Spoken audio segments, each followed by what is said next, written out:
俄乌战区战况焦灼，留给俄罗斯的时间不多了，普京必须速战速决，再不结束麻烦就大了，甚至会对中国造成影响。俄乌冲突从2月24号至今已经1周的时间了，从俄乌战区传来的新闻层出不穷，也成为了国际社会关注的焦点。从普京宣布在顿巴斯地区展开军事行动，乌克兰将进行自卫，到乌克兰海空军在1个多小时的时间里完全失去战斗能力，再到俄罗斯武装部队在基辅的缓慢推进，乌克兰军队逐渐开始有序对抗。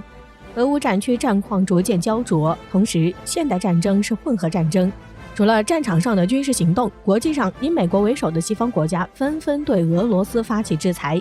2月27号，美国与欧盟同意禁止俄罗斯使用 SWIFT 国际结算系统，这对俄罗斯来说不亚于一枚金融核弹。当地时间3月1号凌晨，俄乌在白俄罗斯的会谈正式结束。据了解，双方已找到未来达成共识的要点。随后，俄罗斯总统泽连斯基表示，俄乌会谈没有取得预期的结果，双方的诉求并没有得到很好的处理，俄乌冲突的走向依旧不乐观。果然，不到12个小时，俄罗斯国防部长表示，俄军将继续在乌开展特别军事行动，直至实现既定目标。3月2号一早，乌克兰总统泽连斯基希望与普京直接对话，但俄罗斯总统秘书称，现在谈会见还为时尚早。可以看出，普京是下定决定要达到俄罗斯的诉求，不然俄乌冲突没有那么容易结束。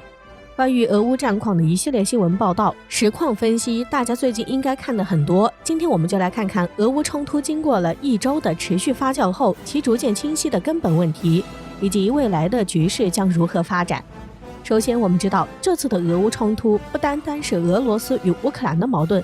其中美国、欧盟、北约都纷纷下场，其中的利益纠纷十分复杂，但最主要的依然是美国与俄罗斯的大国博弈，欧盟更多的是迫于无奈。这一点我们在俄乌冲突爆发前普京的讲话中可以有一个大致的了解。普京在讲话时对乌克兰的问题描述十分直接，乌克兰已经被外国控制了，丧失掉了国家的主权，沦为了事实上的殖民地。各种外国顾问和非政府机构能够直接干预乌克兰的内政，甚至是作为国家根基的天然气、国家电力、铁路运输等基础设施，也处于外国非政府机构的控制之中。这样的国家没办法决定自己的命运。从2014年起，美国对乌克兰进行一系列的军事装备运输，数十亿美元的军事装备将乌克兰武装了起来，甚至由外国顾问来训练乌克兰军队。所以普京直言不讳非常肯定地说道，乌克兰军队的指挥权是由北约直接行使的，这是大家心照不宣的事实。这么一想，美国的行为就很好解释了。在俄乌冲突爆发前的很长一段时间，美国一直在引导俄乌地区的冲突，不断地在国际上制造矛盾。美国总统拜登甚至亲自下场上演了狼来了的戏码，多次表示俄乌战争要爆发，还连带着开战的具体时间。可以说，美国拜登政府算是这次俄乌冲突的总导演了。就像普京所说的，乌克兰作为一个丧失了国家主权的国家，没办法决定自己的命运，所以只能作为以美国为首的北约围堵俄罗斯的跳板，成为美国搅动欧洲地区的稳定、打乱欧洲资本的工具。但普京真的进军乌克兰，应该是拜登没有想到的。不然在战争的头2天，以美国为首的西方国家没有对乌克兰进行任何的实际援助，只是在线上不断的重复要制裁俄罗斯。这里就会有一个大家都忽略的问题，为什么美国要如此针对俄罗斯？在我们的认知中，好像美国与俄罗斯天生就是对手，大家水火不容。但要注意的是，现实并不是电影电视剧里的非黑即白，不是设计好的从头到尾都是对对方恨之入骨、不共戴天。普京的原话都曾说过，不想把我们看作盟友或者朋友，但为什么要与我们为敌呢？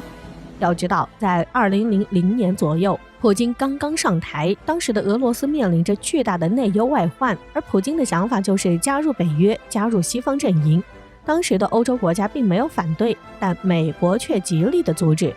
很多时候，我们将2个国家之间的矛盾看作是意识形态的对立，或者因为政治体量的区别，但事实上只是单纯的美国接受不了俄罗斯这样一个独立的大国存在。哪怕美国早就开始了对俄罗斯的经济制裁，但只要俄罗斯存在，就一直是美国心里的一道坎。我们曾经在一期视频里说过，中国是美国的对手，但却不是最紧要的对手，紧要的对手是俄罗斯，因为俄罗斯的地理位置太重要了。世界的中心在哪儿？在亚欧大陆。俄罗斯几乎横跨了亚欧大陆，这与美国孤悬在美洲形成了鲜明的对比。所以，如果亚欧大陆一直处于一个稳定的状态，对美国的世界霸主地位是极为不利的。极端点说，俄罗斯是唯一一个有可能整合亚欧大陆的国家，西边直抵欧洲腹地，东边就是太平洋，南边隔着蒙古就是中国，再往下哈萨克斯坦、伊朗、土耳其等国家，这才是美国最为忌惮的。台湾战争、21世纪的阿富汗战争、北约的不断东扩、中东内战，加上今天的乌克兰问题，这其中都有美国的影子。美国的目的就是为了保持亚欧大陆一直处于不稳定状态，类似的剧本已经演了几十年了。可以说，这次的俄乌冲突是普京的破局之法，是被美国逼到墙角的反击，为的就是通过俄罗斯进军乌克兰的大胜之威，让乌克兰重新恢复主权，再与北约谈判，完成俄罗斯的诉求。这可能是目前最好的办法了，但有一点出现了偏差。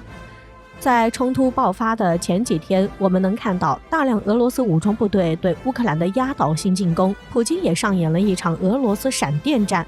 但可以看到的是，俄军的推进已经越来越缓慢，乌克兰军队开始组织抵抗，初期准备放弃乌克兰的西方国家也开始给乌克兰提供军事和经济援助。美国派7000人到德国阻止俄罗斯西进的军事行动，并向乌克兰提供了6亿美元的支援，还有大量的军用无人机。荷兰也向乌克兰提供了200枚防空导弹，德国向乌克兰提供了1000枚反坦克武器、500枚地对空导弹。不仅如此，西方国家以及日本等亲美国家开始对俄罗斯进行一系列的经济制裁。俄罗斯的经济并不能支撑长时间的作战，经济制裁会进一步导致俄罗斯经济的断崖式滑坡。乌克兰随着各国的援助，抵抗越来越强烈，这一系列的连锁反应会造成俄罗斯内部的矛盾激化。西方国家的政府官员和媒体又可以以此来攻击普京，所以如果再进行长期的冲突，俄罗斯的麻烦就大了。